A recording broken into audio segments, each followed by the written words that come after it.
कौन सी जगह दी थी? वहीं जोधपुर में जगह पड़ती लुणेवा। तो अपनी माँ के साथ वहां रहते। कुल मिला कहने का मतलब है कि बचपन में पिताजी का प्यार ज्यादा कोई मिला नहीं था, पिताजी से अलग रहते माँ बेटे दोनों। एक दिन दुर्गादास अपने खेतों के अंदर खड़े हैं वहां पर, वहां से जसवंत सिंह के ऊंट निकल रहे थे। जो ऊंट चराने वाले थे वो तो पीछे रह गए, ऊंट थोड़े आगे आगे बेचारे। खेतों में हरियाली दिखी तो ऊंट खेतों में घुस गए, खेतों में घुसे तो दुर्गादास और आसपास के जो भी किसान थे ऊंटों को बाहर निकालने लगे। इतने में वो ऊंट चराने वाले आ गए। तो उन्होंने इनको आते पूछा, रहे ऊंट बाहर क्यों निकाल रहे हो? उन्होंने कहा, दिमाग खराब है, ऊंट खेत खा गए, तुम हो कौन? तो हम ऊंट चराने वाले हैं। तो तुम्हें ध्यान रखना चाहिए यार, चोरी और सीना चोरी। एक तो तुम पीछे रह गए, तुम्हारे चक्कर में ऊंट हमारी फसलें खा गए, एक तुम हमसे पूछ रहे हो ऊंट बाहर क्यों निकाल रहे हैं। वो दोनों राजा के आदमी थे, राजा के ऊंट थे, उनमें बड़ा एटीट्यूड था। और ऐसा भारत के हर आदमी में एटीट्यूड है।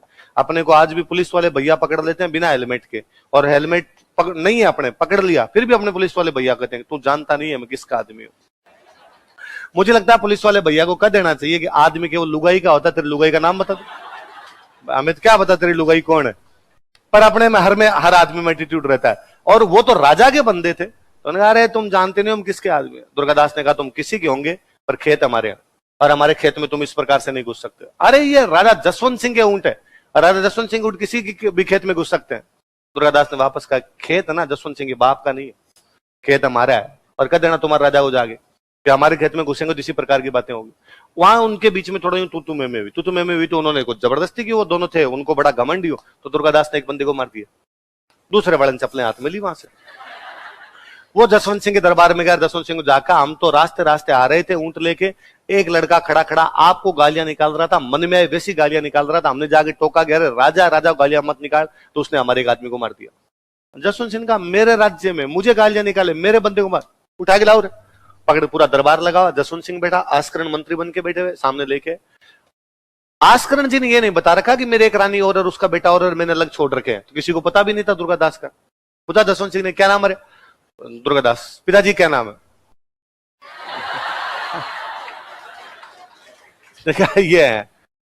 जसवंत सिंह ने आस्करण जी की तरफ देखा। आस्करण जी ने कहा, साहब बेलखनी औलाद है, कई बार परिवार में से पैदा हो जाते हैं, और मेरी तो दोनों माँ बेटे से बनती नहीं है, अलग छोड़ रखा है, आपको खुली छूट है, जैसा करना हो वैसा। ये खुली छूट वाला मैं जब भी सुनता हूं अंदर से रूहें कांप जाती है, क्योंकि गांव में स्कूल में मास्टर साहब को घर वाले क्या क्या,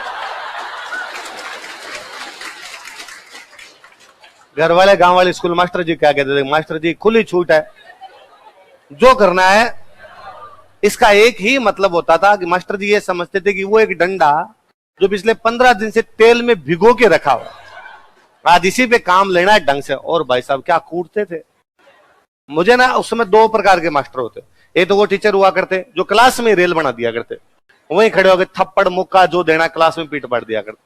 उन टीचर पे बड़ा गुस्सा आता है, क्लास सबके सामने पीटा यार, कोई तरीका होता है, बेइज्जती फील होती है यार। एक होते वो कहते ऑफिस में आता, हालांकि वो और बुरा मारते थे, दो टांगे पकड़ते, दो हाथ पकड़ते, फिर यूं 3rd डिग्री टॉर्चर था। पुलिस नहीं मारती, उससे भयंकर मारते। पर वो ऑफिस इतनी दूर हुआ करती कि दिखता नहीं था किसी को, और बाद में चुप और कराते, चुप जब रो मत, पढ़ मिले मुंह धोले, और आराम से बाद में भेजते थे कि जा।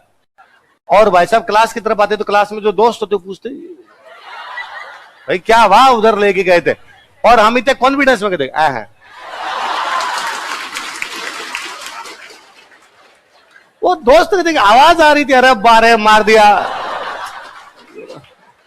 नहीं नहीं, वो तो 2 डंडे मारे थे हाथ में, और तेरे को पता तेरे भाई के हाथ में तो लगती नहीं, और तो एक्टिंग करनी पड़ती है। अरे कोई ये पूछ ले कि भाई 2 दिन तक ऐसे नहीं सो पाएगा भाई को 2 दिन ऐसे ही सोना पड़ेगा, यहाँ पे नीले कर दिए हम पीट पीट के एकदम। तो वो वाले गांव में टीचर हुआ करते, घर वाले एकदम खुली छूट दे के आते। तो मैं आजकल जब आप बच्चों के पेरेंट्स को देखता हूं तो मुझे बड़ा यूं लगता है कि अरे यार पेरेंट्स ये है कि पापा घर में आए तो बच्चे जाके यूं गले में झूल जाते हैं, डैडी आ गए, डैडी। हमारे में उल्टा था, पापा अंदर तो अपने बाहर पापा बाहर तो अपने अंदर। एक तलवार, एक म्यान में 2 तलवारें, साथ में नहीं रहा ऐसा। पापा से किसी प्रकार का कोई कम्युनिकेशन, पापा का साम्राज्य अलग, अपना साम्राज्य।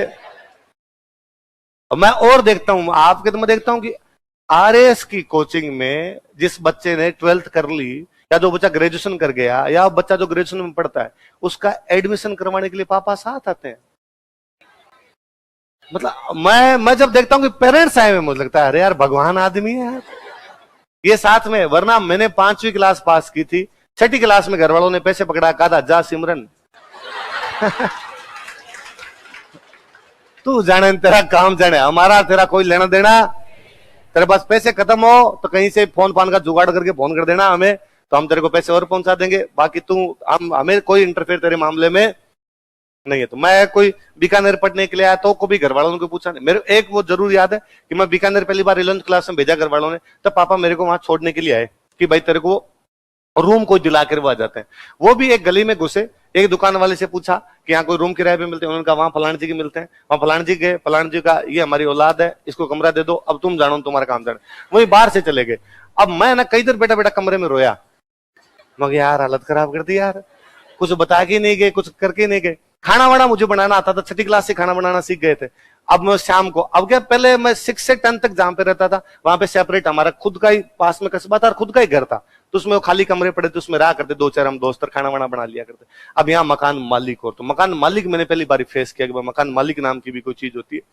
अब मेरा रूम वहां, वो मकान मालिक वो आगे खड़े हुए, वो भाभी जी वो आंटी जी वो सारे वो पूछने के लिए, वो तो वैसे भले की तरीके से भाई तुम ठीक हो आराम से, मैं रोटियां बनाऊं, वो मेरे को आगे पूछे कि रोटी बनानी आती है। अब क्या ऊपर कोई यूं महिला आके खड़ी हो जाए तो अपन जोर नहीं बने यार, आप बस भाई शर्म से आया अजीब से, कभी यूं कोई बात ही नहीं की भी किसी से, दूसरे आदमी से, आप सीधा सीधा। मैंने कहा आती है, कैसे बनाता है? मैं कहा आप यहां से जाओ तो बनाऊं मैं आप शादी में खड़े हो गए, कोई बने थोड़ी मेरे से। पर उस दिन मुझे जरूर थोड़ा सा लगा था, पर 2-4 दिन बाद में अपने भूल भाल गए रेडी एकदम।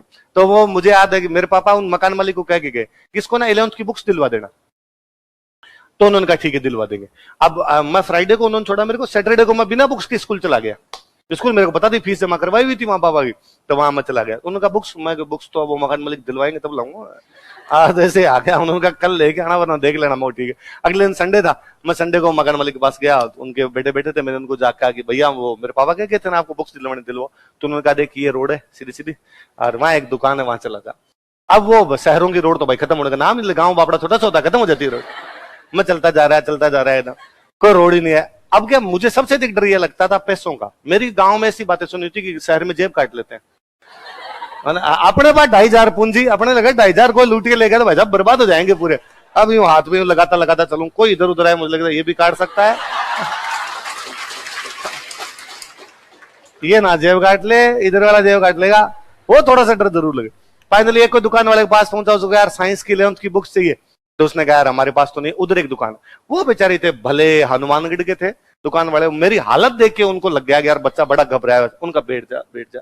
अब मेरा और सुनावा कि जो ज्यादा प्रेम दिखाते हैं वो जल्दी लूटते हैं है ना, गांव की कहानियां बड़ी जोरदार कि ज्यादा कोई खाने को दे तो अपने खाना नहीं, पीने को दे तो पीना। वो मेरे को अरे पानी पी ले, मैं मुझे बुक्स दे दो, मैं बैठूंगा नहीं बुक्स। अरे उनका बैठ जा तुम, मैं वो जाके राजस्थानी बोला तो उसको लैंग्वेज से भी समझ में आ गया अगर उस इलाके का, ये नहर वाले इलाके का कोई। मैं वहीं का हूं, तुम्हारे क्षेत्र का हूं, उस साइड का हूं, बैठ आराम से। मैं आराम से बैठ गया। फिर उसने मुझे बुक्स दी, फिर मुझे और कहा कि देख तेरे कभी कोई जरूरत भी पड़े तो मेरे पास आ जाना, तेरे पैसे तक की जरूरत पड़े तो मेरे पास आ जाना। कौन सी स्कूल में? इसी स्कूल में हूँ, थोड़ा ध्यान रखना, यहाँ पे शहर के टाबर आते हैं, यहाँ पे अलग प्रकार के बच्चे होते हैं, तेरे को लूट लेंगे। मैं यार लूटने वाला भी डर लग रहा था अपने। उन्होंने और कहा और ध्यान रखना, इधर शहरों में लड़कियों वाला मामला और होता है, तुम थोड़ा और। मैंने कहा भैया थैंक यू, आपको मेरी ये शक्ल देख के भी लगा ये मामला भी हो सकता है इतना तो मेरी मम्मी को कॉन्फिडेंस नहीं है मेरी शक्ल। आओ गए भैया, थैंक यू यार, थैंक यू। वो बड़े भले बड़े अच्छे थे। उनका था भाई तुम छोरे छोरे घूमोगे इधर, पार्टियां करोगे और करोगे, इस प्रकार नहीं करना, अपने घर वाले बहुत मेहनत से पैसे कमाते हैं, ये होना चाहिए वो होना चाहिए। तब मुझे लगता है कि यार या तो दुर्गादास जी के पापा ने कहा था खुली छूट है, या अपने घर वाले स्कूल वालों कह के आते थे कि तुम, अब मैं तुम्हें जब देखता हूं कि तुम पापा के साथ इतना अच्छा बिहेव करते हो, पापा तुम्हारे साथ इतना अच्छा बिहेव करता है, तब मुझे लगता है कि अपने जितने मेरे पीढ़ी वाले पेरेंट्स जो थे उनके खिलाफ पुलिस में मुकदमा दर्ज करवा देना कि हमारा बचपन में शोषण किया गया था, आतंकवादियों की तरह हमें घर में रखा जाता, इनके मुकदमे दर्ज करो सबके सब। आपके साथ ऐसा नहीं होता? पापा ध्यान रखते हैं? अच्छा किस किस के साथ ऐसा हो रहा है? करा दो मुकदमे, करा दो, देखी जाएगी नहीं होता। अरे आजकल टाबरों को कुछ कहने का बचा ही नहीं। और मुझे बड़ा अजीब लगता है कि आजकल तुम बच्चे आगे कहते हो कि सर हमारे एक डिप्रेशन है। मुझे बड़ा अजीब लगता है जब आप कहते हो कि सर मुझे अजीब सा फील होता है, तो मुझे कई बार लगता है कि या तो अपने ये फील ही नहीं हुआ था, और या अपने को फील हुआ तो अपने पास ये शब्द नहीं था। मैं कहता हूं आज जब घर वाले इतना केयर करते हैं तो भी सुसाइड की इतनी ज्यादा घटनाएं नहीं किया तो भी हमारे दिमाग में ये मरे नहीं है। खराब से खराब कंडीशन में मेरा मतलब इतना बुरे से बुरा सोचा हुआ होगा कि यार इसमें सिलेक्शन नहीं हुआ, इसमें फेल हो गए, क्या करेंगे। मेरे दिमाग खूब सारी बातें घूमती कि अपने एक भैया हैं, उनके अहमदाबाद में दुकान है कपड़े की, अपने वहां जाकर कपड़ा बेचेंगे, ये साड़ी लाल कलर की लीजिए। और मुझे लगता है कि यदि मैं वो सेल्समैन बनूंगा ना तो भी मैं सबसे अच्छा सेल्समैन होऊंगा, मैं वहां जाके कमा खा लूंगा। मेरे एक कोई भैया ट्रांसपोर्ट का बिजनेस करते हैं, वो वहां जाके उनकी कोई गाड़ियां साफ कर लेंगे, अपने ये कर लेंगे। मेरे दिमाग में ये कतई नहीं है कि इसके बाद सब कुछ समाप्त हो गया। समाप्त कैसे हो सकता है? सब कुछ चीजें पड़ी है, हम रहेंगे तो आगे चीजें रहेगी।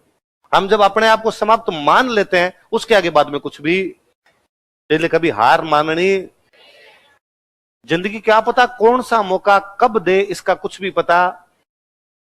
मैं सिलेक्ट नहीं हुआ, सिलेक्शन नहीं हुआ, तब खूब सारे लोग ऐसे कहते कि लोग गए थे तैयारी करने के लिए, सिलेक्शन नहीं हुआ, ये हुआ। मैं मेरे मन ही मन जानता था अपनी मेहनत की हुई, अपने जहां तक पहुंचना था वहां तक पहुंचे में, नहीं हुआ नहीं हुआ, अपने में कमियां रह गई होगी, खूब सारी कमियां रह होगी। या मैं हमेशा ये मानता था कि जिसका सिलेक्शन हुआ है ना उसने अपने से ज्यादा मेहनत की। जब मैं ये कहूं कि भाई मैंने बहुत मेहनत की थी, नहीं हुआ, इसकी अपेक्षा यह है कि भाई जिसने की उसने ज्यादा की होगी। अपने 20 नंबर की वो 22 की कर गया, तो इतना ही रहता है कि भाई अपना इंटरव्यू दे के आए थे, ये भी इंटरव्यू दे के आया था, इसका सिलेक्शन हो गया, अपना नहीं हुआ। इसके अपने से 10 नंबर ज्यादा थे, अपने इससे 10 नंबर कम थे, इसका मतलब 10 नंबर की मेहनत अपन ने कम की, इसने 10 नंबर की मेहनत ज्यादा। यही तो हो सकता है, और क्या हो सकता है। पर ये लोग खूब सारे कहते हैं। अब लो फिर कोई आप कोचिंग में पढ़ाने भी लगे तो कहता है ट्यूशन पढ़ा भाई, ट्यूशन। तो भी मुझे लगता है कि यार अब कहते हैं तो कहते हैं, घर वाले कहते थे, घर वाले कहते लो तो हमें तुम्हें भेजा तो तैयारी करने के लिए था, और वहां ये काम करने लगे, फलाने करने लगे, डिगड़। तो मुझे लगता है कि यार अपने जो काम करते हैं वो सबसे ईमानदारी से करेंगे, अपने जो काम करते हैं वो सबसे अच्छे से करेंगे। फिर एक दिन आया कोरोना, हालात बदल गए। कोरोना आया तो घर बैठ गए, घर वालों ने वापस काम ने कहा था सरकारी नौकरी कर ले, सब दोस्तों ने कहा सरकारी नौकरी, अब घर बैठे हो, ऐसा कहां से लाओगे रुपये।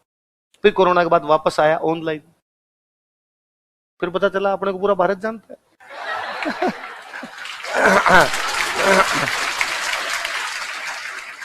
और आप पहले यदि क्विट कर चुके होते, आप पहले सब कुछ छोड़ चुके होते, तो क्या ये कंडीशन भी आ पाती। मेरे को अब भी कोई कहता कि सर आगे क्या करोगे, मैं सोचा ही नहीं। रहस्यों का मजा लिया जाना चाहिए। जिंदगी खुद कोई ना कोई नया सीक्रेट खोलेगी, उसके अंदर क्या पता इससे भी बहुत अच्छा होगा, क्या पता इससे भी बहुत बुरा हो जाए। जो होना होगा हो जाएगा, पर जो जिस दिन होगा उस दिन उसका आनंद लेंगे। अब क्यों सोचा जाए, आदमी पहले सोचता रहता है यदि मेरा सिलेक्शन नहीं हुआ तो। मैं कहता हूं दोनों चीजों में, यदि आपको पहले यह पता हो कि मेरा सिलेक्शन हो जाएगा तो जब होगा आपको खुशी फील नहीं होगी, और यदि आपको पता है मेरा सिलेक्शन नहीं होगा तो दुख कितना लंबा है। वरना क्या होता है, सिलेक्शन नहीं हुआ उस दिन बड़ा ही डिप्रेस फील होता है, जग सुना सुना लगे टाइप का फील होता है। मेरा भी याद है 2012 वाले अटेम्प्ट में मेरा नहीं हुआ था, और आसपास में जितने लोग थे सबका हो गया था। तो फिर मैंने पता लगाया कि और किसका नहीं हुआ, तो पता चला एक भाई और है उनका और नहीं हुआ। मैंने उनको फोन किया कि यार सुख दुख साथ में बांटते हैं यार, और रूम पे बुलाया। अब हम दोनों रूम पे बैठे बैठे आपस में डिस्कस करें, और नया नया रिजल्ट आता तो वैसा डिस्कशन कि जिनका सिलेक्शन हुआ है तो हम यूं कहें कि फिलोसॉफी में हमारे नंबर कम थे, बाकी लोगों को फिलोसॉफी में ज्यादा नंबर थे। तो हम दोनों बात करेंगे, ऐसा सुनने में आ रहा है कि फिलोसॉफी की आधी कॉपियां राजस्थान में चेक हुई, आधी कॉपियां यूपी चेक हुई। तो जिनके यूपी चेक हुई उनके नंबर कम है, जिनके राजस्थान चेक हुई उनके नंबर ज्यादा है। तो अपनी पक्की ना पक्की कहां चेक हुई है। इतने में हमारे साथ में कोई लड़की थे, वो बड़े इंटेलिजेंट थे, टेस्ट सीरीज हमेशा टॉप किया करते, और हमें पता चला कि उनका भी नहीं हुआ है। तो हमने मैंने कहा अरे अरे वो उनका भी नहीं हुआ। तो मेरे दोस्त ने कहा यार बेचारी उसकी कॉपी भी यूपी चली गई होगी। तो हमारे साथ एक रूममेट, और उस बंदे का इस आरे से कोई लेना देना नहीं, वो कोई कंप्यूटर साइंस में उधर करे, वो उधर कंप्यूटर चलाते गए। दिल को खुश रखने के लिए ख्याल अच्छा है गालिब, फेल हुए निकम्मो तुम पढ़ते नहीं हो ऐसा कर। इतना पता चला एक कोई हमारे सिलेक्टेड दोस्त है, वो बेचारे इसलिए आए कि यार मैं चलता हूँ यार, जिनका सिलेक्शन नहीं हुआ मेरे भाई हैं, उनको जाके सांत्वना देता हूँ थोड़ी सी। और हमें बुरा लगा, मैं सांत्वना मत दो। और वो आदमी तो कतई सांत्वना नहीं दे जिसका सिलेक्शन हो चुका है। वो फिर दुश्मन लगता है आपको, अपने लगता है मेरे पास प्रकार हो तो मैं ठोक दूं इसको। अच्छा फिर भाई इतना बुरा लगा, खाना वाना नहीं भाई यार, तो अब क्या करें। तो फिर हमने चुपचाप दोनों ने किए फोन बंद, फोन बंद करके यहाँ से गए चंडीगढ़। वहां एक दोस्त रहता चंडीगढ़, उसको फोन किया, देखा आएंगे, फोन वो हमारे बंद, रूम का एड्रेस बता दे, वहां आ जाएगा। गए 7 दिन वहां चिल मारा, 7 दिन बाद वापस आया। 7 दिन में आदमी दुख भूल भाल जाता है। वापस आए, इस बार वापस आएगा नहीं, अब अपने RS देना नहीं, अपने तो IAS देंगे, उसी में करवाएंगे प्लान।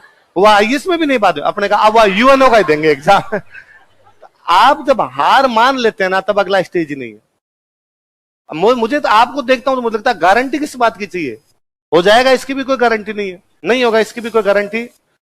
अपने क्या कर सकते हैं, जो काम कर रहे हैं इसको ईमानदारी से कर सकते हैं, ये किया जाए। अपना काम है कि डेली सर ने पढ़ाया वो डेली घर पे जाके याद कर लिया जाए, पुराने पेपर देख लिए जाए, अखबार पढ़ लिया जाए, कोई नोवेल पढ़ लिया जाए, या जो भी पढ़ने में काम आने वाली चीज है वो अच्छे से ईमानदारी से कर लिया जाए, ताकि कल को हो नहीं हो जो भी रिजल्ट रहे, अपने मन में ये रिग्रेट नहीं रहना चाहिए कि मैं पढ़ा ही नहीं था। अपने को ये लगना चाहिए कि वो 2 साल, वो 1.5 साल, मैं अब भी, मेरे से कोई पूछे ना कि मेरी जिंदगी का सबसे अच्छा समय कौन सा था, वो 2 साल जब मैं कोचिंग पढ़ता था। मतलब मैं कितना सीखा यार उन दिनों में। मुझे इकोनॉमी आती, मुझे पॉलिटी आती, मैं ज्योग्राफी का, मैप का यूं आंखें बंद करके हाथ घुमाता तो मैं बता देता यहाँ ये देश है, यहाँ ये देश है, यहाँ ये देश है। कितना सीखे, अखबार पढ़ते, 5-5 अखबार घूट जाया करते अपने, नई नई चीजें आती, नई चीजें पता चलती, कितना डिस्कशन किया करते थे। अब तो मुझे लगता है लाइफ बोरिंग है कि सुबह से शाम तक सांगा कुंभा करना है। 3 बैच में क्लास चल रही है, 3 बैच में सांगा कुंभा है। नवीन जी 3 में और लगा देंगे थोड़े दिनों के अंदर, सेम वो जाके हिस्ट्री पढ़ाना। अब तो उल्टा बोरिंग हुआ है। आप वाला जीवन सबसे अच्छा है, इसलिए घबराना। इससे क्या हो सकता है कि एक लड़का है, उसको और उसकी मां को उसके पिताजी ने अलग छोड़ दिया। उस लड़के को हम बैठ के पिछले 2 घंटे से डिस्कस कर रहे हैं, इसलिए वो जिंदगी बेहद खूबसूरत है। वो आपको इतनी अपॉर्चुनिटी देती है, इतनी आगे चीजें खोलती है आपको जिसकी कोई भी हद। फिर वो दिलीप सर वाला एग्जाम्पल है कि हमें पहले कुछ भी पता होना नहीं चाहिए, गारंटी किसी चीज की नहीं लेनी चाहिए। कि गुप्त मूवी देखने गए थे, गुप्त मूवी है कि गुप्त मूवी देखने के लिए गए, पहला शो छूटा, सर ये घुस रहे थे, एक बंदा पहले शो से आया, उसने कहा सारे मर्डर काजोल करेगी, सारे मर्डर काजोल करेगी। अब हम जाके बैठ गए, अब 3 घंटे की मूवी सस्पेंस से भरपूर, और यो सस्पेंस, वो डायरेक्टर सस्पेंस दिखाए कि भाई ये भी मर्डर कर सकता है, ये भी कर सकता है, इसने किया होगा। और हम बैठे बैठे सोचे कि मर्डर तो काजोल कर रही है। तो 3 घंटे मूवी में मन लगा नहीं। इसलिए जिंदगी की मूवी का भी पहले पता होना, जैसे चल रहा है वैसे चल रहा है। एक दिन हालात बदलेंगे, जज्बात बदलेंगे, वो अच्छे बदले बुरे बदले, दोनों अपने जिंदगी में कुछ ना कुछ आमूल चूल बदलाव लेके आएंगे। इसलिए घबराना तो वैसे के वैसे। भाई दुर्गादास जी को पूछा जसवंत सिंह ने कि भाई तुमने कल कैसे मार दिया हमारे उस बंदे को, और उस लड़के ने पूरी बात बताई। उसने कहा सर ये वाह ये वाह ये वाह ये वाह। और जसवंत सिंह को लगा यार अपने आदमी की गलती थी, इस आदमी की कोई गलती नहीं थी। और यूं पूछते पूछते जसवंत सिंह ने कहा यार कैसे मारा था कल उसको, तो दूसरे वाला पास ही खड़ा था, और दुर्गादास की कल से उसमें नजर थी। उसने तलवार निकाल के भरे दरबार में उड़ाया उस दूसरे को, कहा ऐसे। और जसवंत सिंह को लगा कि अरे यार मेरे दरबार में, मेरी आंखों के सामने मेरे बंदे को कोई मार दे, इससे ज्यादा बहादुर कौन होगा जो राजा की आंखों में आंखें डाल के बात करे। और जसवंत सिंह ने कहा कि आस्करण जी कल से आप उधर। दुर्गादास बाद में धर्मत वाले युद्ध में दुर्गादास 20 साल का था कुल, धर्मत वाले युद्ध में लड़ा था। कहते हैं उसके 4 घोड़े कट गए थे, वो 5वें घोड़े पे चढ़ के लड़ रहा था। तब जसवंत सिंह देखता है, कह रहे अरे वो कौन है उधर नवयुवक, जब दुर्गादास है। तो जसवंत सिंह उस दिन कहता है कि इस लड़के को बाहर लेके जाओ, आगे चल के जोधपुर के बहुत ज्यादा काम आएगा। जसवंत कहो जोय कोई घर रखवाड़ो दुर्गड़ो, साची किदी सोय आची आस्करणवत। जसवंत कहो जोय, जोय का मतलब था ढूंढना। जसवंत ने ढूंढ के कहा था घर रखवाड़ो दुर्गड़ो, कि कभी घर की रखवाली कौन करेगा, दुर्गादास। साची किदी सोय, उसने उस राजा की बात को सत्य साबित किया कर दिया था। आस्करण के उस बेटे दुर्गादास ने मारवाड़ की 1 दिन नहीं 30 साल तक रक्षा की। कितने साल तक? 2010 के मेंस में क्वेश्चन था, मारवाड़ के राठौड़ों की 30 वर्षीय संघर्ष से आप क्या समझते हो, बता दोगे? 1678 से 1708 तक अजीत सिंह को राजा बनाने के लिए दुर्गादास के नेतृत्व में जो प्रयास किए गए वो क्या है, मारवाड़ के राठौड़ों का 30 वर्ष। देखो